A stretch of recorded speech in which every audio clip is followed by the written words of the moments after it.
Muito bom dia, 26 de outubro, então, nessa quinta-feira, notícias importantes de mudança de tributação no Brasil. Obviamente, mais impostos, temos que sustentar toda essa casta, como agora está na moda dizer, e é bastante óbvio, com as suas benesses. Quem paga somos nós. Óbvio que eles, os burocratas, não tiram a mão do bolso, prometem o mundo com o dinheiro dos outros. Pois bem, o que mudou efetivamente? Mas antes, vamos falar o seguinte. Cada vez mais eu tenho me aprofundado em pontos importantes da economia, olhando abaixo da ponta do iceberg. Como realmente interpretar novos dados para entender todo um cenário econômico em mudança. Como muitas vezes nós propagamos ideias que parecem ser benéficas e podem parecer no curto prazo, mas no médio e no longo prazo levam a um ciclo econômico perverso de desvalorização da moeda e que mais pessoas acabam entrando na linha da pobreza ou perdendo poder de compra. Será mesmo que a gente consegue interpretar os ciclos econômicos e conseguimos saber quais ativos podemos tirar vantagem ou nos protegermos em cima desse ciclo? Enfim, com isso eu tenho uma comunidade que já está com quase 100 pessoas, criamos há pouco tempo, o link está na bio, o link está no descritivo do vídeo também se estiver vendo pelo YouTube. Eu faço vídeos semanais bem aprofundados com dados, fatos, números e gráficos exclusivos para a comunidade. A gente faz encontros mensais ao vivo e online, com debates. A ideia é que façamos também relacionamento entre as partes, então a cada 3 meses temos um happy hour presencial, enfim, que é importante para a gente estabelecer relacionamento, conexões entre pessoas que tenham os mesmos pilares em busca de liberdade individual, liberdade econômica e sair dessa rodinha do rato. O QR Code está na tela e o link também no descritivo do vídeo. Acesse, entre, para a gente debater, a gente precisa cada vez mais de união entre as pessoas que pensamos de forma parecida para fazer negócios de forma livre e cada vez mais tirar as pessoas dessa roda do rato que prendem as ideias que somente beneficiam aos burocratas, enquanto nós financiamos a todos eles. Mas antes, não se esqueçam de se inscrever no canal, compartilhar, ativa o sininho para avisar quando eu faço um novo vídeo, que é diariamente. Isso realmente me ajuda nesse trabalho diário. O Instagram compartilha o conteúdo e me ajuda na busca por informações, me ajuda na divulgação das ideias como um todo. Grande parte dos meus vídeos a gente vê realmente com uma expansão do crescimento de visualizações, mas 50% das pessoas que ouvem com frequência não estão inscritas no canal. O próprio YouTube entrega meus vídeos a eles. Então, por favor, se inscrevam no canal, compartilhem, me ajuda. Esse trabalho de educação, ele é extremamente importante para a base do nosso país. Pois bem, hoje, só para comentar antes, tem PIB dos Estados Unidos, que se vier forte pode botar mais pressão ainda na rentabilidade dos títulos públicos americanos. Saiu o resultado da Meta e da Alphabet, que decepcionaram, e hoje tem resultado da Amazon, dentre as principais ações de tecnologia americanas. Também tem reunião do Banco Central Europeu para decidir a taxa de juros. Lembrando que ontem o Canadá manteve inalterada a sua taxa em 5%. Aqui no Brasil, a gente tem dados do IPCA 15, ou seja, dados da prévia da inflação. Assim que sair,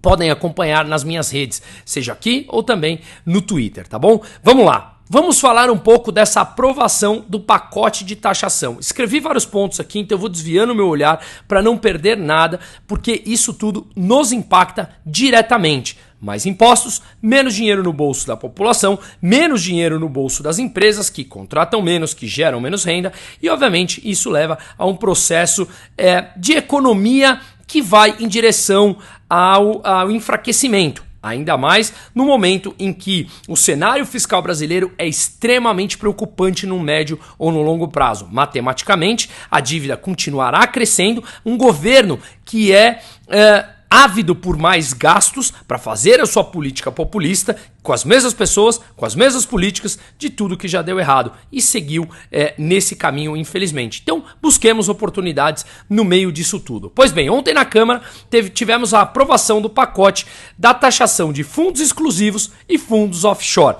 Fundos exclusivos são aquelas pessoas que possuem um patrimônio em geral acima de 10 milhões de reais e faz um fundo próprio, com um único cotista. Vamos lembrar que no ano passado teve a maior fuga de noruegueses da Noruega, porque eles taxaram as chamadas grandes fortunas. Muitos saíram da Noruega e foram em direção à Suíça. O montante que a Noruega deixou de arrecadar por conta dessa fuga dessas pessoas, que agora não mais têm suas empresas na Noruega, e sim na Suíça e geram emprego e pagam impostos lá, a queda da arrecadação da Noruega foi maior com a fuga desses empresários do que quando eles arrecadavam com a alíquota mais baixa. Mas governos populistas adoram seguir na linha de outros financiam os seus gastos que não param de crescer. Pois bem, foi aprovado na Câmara o pacote de taxação de fundo exclusivo e fundos offshore, os fundos lá fora do Brasil, tá? Após a demissão do presidente da Caixa pelo presidente do Brasil,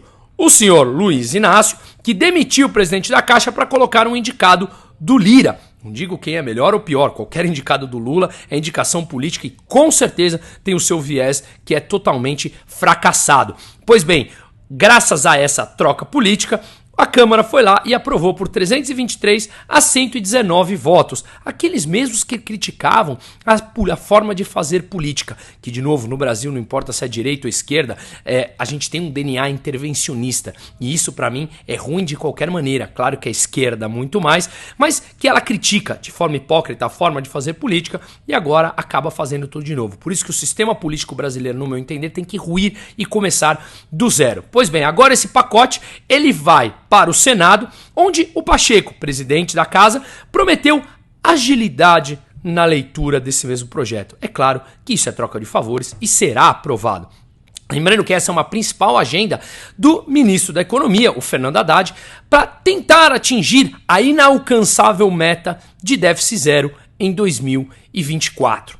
Lembrando que a arrecadação dos fundos exclusivos esperada é por volta de 7 bilhões de reais e dos fundos offshore 11 bilhões, ou melhor, desculpe, ao contrário, os fundos offshore 7 bi e os fundos exclusivos 11 bi, totalizando mais ou menos aí 18 bilhões de reais, tá? Agora, o que eles fizeram também de mudança? Subiram de 6% para 8% a alíquota a ser paga na atualização dos ganhos acumulados desses fundos até 2023. Então veja, a mudança na alíquota sobre o estoque que o investidor tem nesse fundo é até o final de 2023. Eles vão pegar o estoque que tem investido e tributariam 6%. Aumentaram para 8%. Por quê? Para compensar a equiparação do percentual que incidirá sobre os rendimentos futuros das offshores ao que será cobrado dos fundos exclusivos. Então, grande parte dos nossos legisladores possuem fundos exclusivos e fundos offshore. E aí, obviamente, eles ficam negociando porque eles terão que pagar essas taxas também. E aí, a gente chega nas trocas de favor e a população que se dane. Esse é o meio de fazer política. Se terá fuga de capital e terá fuga de contratação de novos empregos porque muitos foram embora do país, isso pouco importa. O que importa são eles. Essa é a democracia do Brasil. Essa é a democracia que super pensa no povo, que muitos, de forma extremamente inocente, acreditam que o Brasil é um país democrático. Pois bem, eles equipararam então, derrubaram uma taxa de tributação dos fundos exclusivos e offshore que eu vou falar agora, mas subiram a taxa do estoque. Ora, não tem almoço grátis para político, né? O como ficar agora? Os fundos exclusivos terão uma tributação de 15% de curto prazo e 20% no longo prazo. Os fundos offshore terão uma cobrança de 15%, que antes seria de 22,5%. Então derrubou de 22,5% para 15%, mas subiu a alíquota do estoque. Uma coisa compensa a outra. Vamos lá. Temos que fazer, como eu falei aqui, que a gente debate na nossa comunidade, o que está debaixo da ponta do iceberg. E não simplesmente aquilo que aparece na mídia de forma conivente, a mídia conivente com o governo que aparece da forma como eles querem. Além do mais, o fundo exclusivo, que hoje é só tributado no ato do resgate, quando o investidor resgata os seus investimentos, ele paga uma alíquota. Agora terá também incidência de come-cotas, que é cobrado 2 vezes ao ano. O que é come-cotas? É algo extremamente prejudicial ao investidor, que só existe no Brasil. O governo antecipa o pagamento dos impostos, mesmo que você não tenha feito resgate 2 vezes ao ano. Por isso que é chamado come cotas. O governo vai lá e come um pedaço da tua cota 2 vezes ao ano, no final do primeiro semestre e no final do segundo semestre, na alíquota de 15%. Os fundos exclusivos não tinham essa incidência de come cotas e passarão a ter. Tá? Os fundos offshore serão tributados 1 vez ao ano, os exclusivos 2 vezes ao ano e os offshore 1 vez ao ano. Também, a pedido da Frente Parlamentar da Agropecuária, o relator do projeto reduziu de 300 para 100 o número mínimo de cotistas para que possa ser formado um FIAGRO, um fundo de investimento imobiliário do agronegócio ou fundos de investimento imobiliários. Assim, eles derrubaram de 300 para 100 e aí você passa, até o momento, a ser isento de dividendos que são pagos mensalmente. O governo, obviamente, havia proposto elevar o número de cotistas de 50 para 100 e eles derrubaram de 300 para 100, mas isso ainda não está fechado. Vamos ver como fica agora no Senado, tá? Uma outra pauta importante no Senado foi aprovada a desoneração da folha para 17 setores até o final de 2027. Essa desoneração termina agora no final desse ano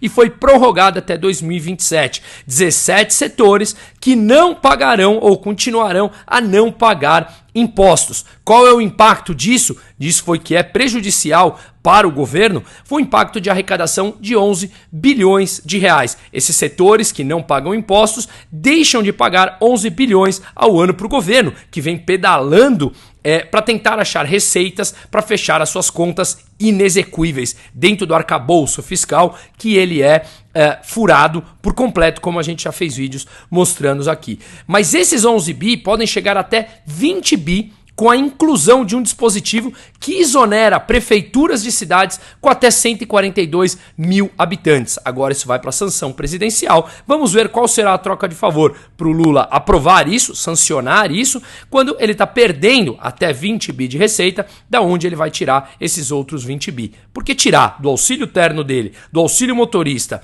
e do auxílio, sei lá quantas mil empregadas na casa para servir o suquinho dele, isso com certeza ele não quer. Mas ele vai tirar de alguma forma dos nossos bolsos. Mas é tudo em nome do amor e em nome da democracia que a gente gasta bilhões do nosso dinheiro do orçamento público para sustentar as pessoas que ele precisa para servir o seu suquinho pela manhã.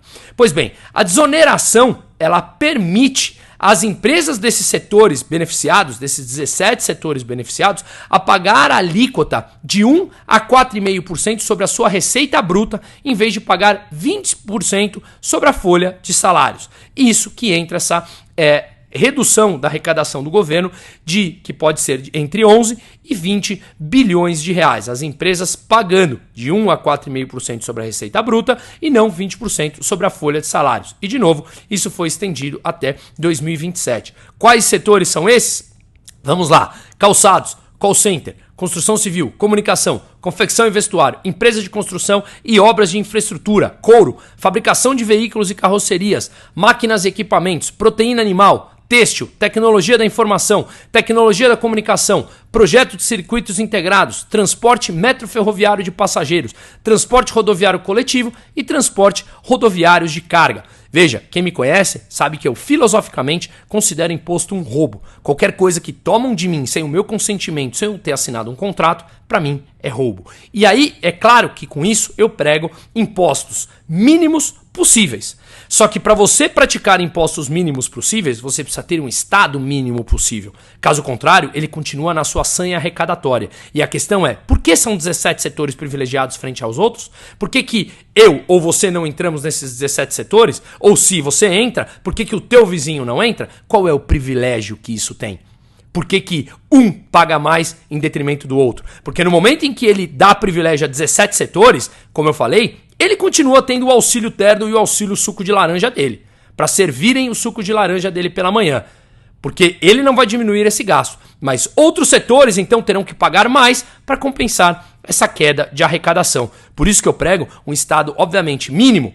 Filosoficamente, eu gostaria de 0 para que não houvesse qualquer tipo de imposto, uma vez que um mercado aberto, com uma sociedade aberta, com concorrência aberta, mais empresas podem participar e entregar o melhor produto ou o melhor serviço aos consumidores, aquilo que eles demandam, sem qualquer tipo de intervenção, sobrando mais dinheiro no bolso da população e das empresas que poderiam consumir mais ou produzir mais. Mas não, a gente tem que sustentar quem precisa de pessoas para vestirem os seus ternos. Não é mesmo, políticos? Seguimos aqui então no Brasil. Pois bem, o texto final da reforma tributária também, vamos falar agora da reforma tributária, que é outro ponto importante, continua cedendo a mais pressões de setores amigos, como eu acabei de falar, na reforma tributária também. O texto final incluiu 10 setores e atividades na lista de tratamentos diferenciados e criou uma nova taxação, vamos Brasil, sobre a extração de minério e petróleo e aumentou para 60 bilhões de reais o aporte da União, do governo central, ao Fundo Nacional de Desenvolvimento Regional. O projeto que foi aprovado na Câmara previa 40 bilhões iniciais de aporte do governo central no FDR, o Fundo de Desenvolvimento Regional, e agora aumentou em 20 bi. Só que eles não sabem de onde vão tirar esse 20 bi. Detalhe, isso é um mero detalhe. O governo acha, ele tributa a gente de alguma maneira e a gente paga isso também. Não tem problema nenhum. Eles não. O governo que promete isso, não. Mas nós sustentamos a todos eles. E mais, em relação a essas exceções que foram criadas, mais 6 atividades passaram a ser contempladas na proposta do Senado de exceção. Agência de viagem, turismo, missões diplomáticas, saneamento, concessão de rodovia, serviços de telecomunicações e transportes aéreos. A lista de setores com alíquota reduzida do novo IVA, Imposto de Valor Agregado, também sofreu alterações. Foram incluídos na comunicação institucional e produtos de limpeza consumidos por famílias de baixa renda, que pagarão o equivalente a 40% da alíquota padrão, com desconto de 60%. Descontarão mais setores de um IVA para que os preços desses produtos cheguem mais barato. Parece bonito, né? Como eu falei, a mentira é sempre mais fácil de ser vendida. Eles reduzem isso aqui, em algum momento outros pagarão por essa redução. E o que acontece? Os mesmos pobres que compram esses produtos têm que comprar outros produtos que tiveram a alíquota maior para compensar a queda de arrecadação desse lado. Ou seja, o governo tira 5 do teu bolso, ou melhor, ele te dá 5 e já tomou 15 do teu bolso sem você perceber. E quem mais sofre são sempre os mais pobres. O relator ainda zerou a alíquota de CBS, aquela competência federal, tá? Para entidades de inovação, ciência e tecnologia sem fins lucrativos. Daqui a pouco vão aparecer as ONGs aí também. Para atender ao lobby dos advogados do Brasil, da OAB, uma instituição que virou totalmente política, Eduardo Braga, o relator, criou ainda uma 4ª alíquota do IVA, com desconto de 30% para beneficiar profissionais liberais que têm atividades regulamentadas, como médicos e advogados. Também parece bonito, né? Eu sou empresário, profissional liberal. Pois bem, essa queda de arrecadação de um será compensada por outros, que todos nós pagamos. Diminuir o Estado, diminuir os amiguinhos que te ajudam a colocar o terno, como eu falei, ou amarrar o sapato desses burocratas deuses no alto do seu pedestal, isso eles não querem. Mas nós sustentamos essa corja como um todo. E é isso que é o Estado. Como dizia Murray Rothbard, o Estado é e sempre será o maior inimigo da raça humana. Ele precisa ser sustentado por quem trabalha, porque eles mesmos, quem é o Estado? Um sujeito abstrato? Meia dúzia de pessoas que comandam o Brasil, que a gente acha ser uma instituição democrática, que pensa no povo. Sem hipocrisia. Deixe de acreditar em Papai Noel. Enquanto eles deixam de arrecadar de um lado, todos nós pagamos por uma alta do outro. Seguimos na luta pela educação, acessem o link no descritivo, compartilhem esse vídeo, se inscrevam no canal, porque isso realmente me ajuda no trabalho diário. Um ótimo dia para todo mundo. E bons impostos a todos.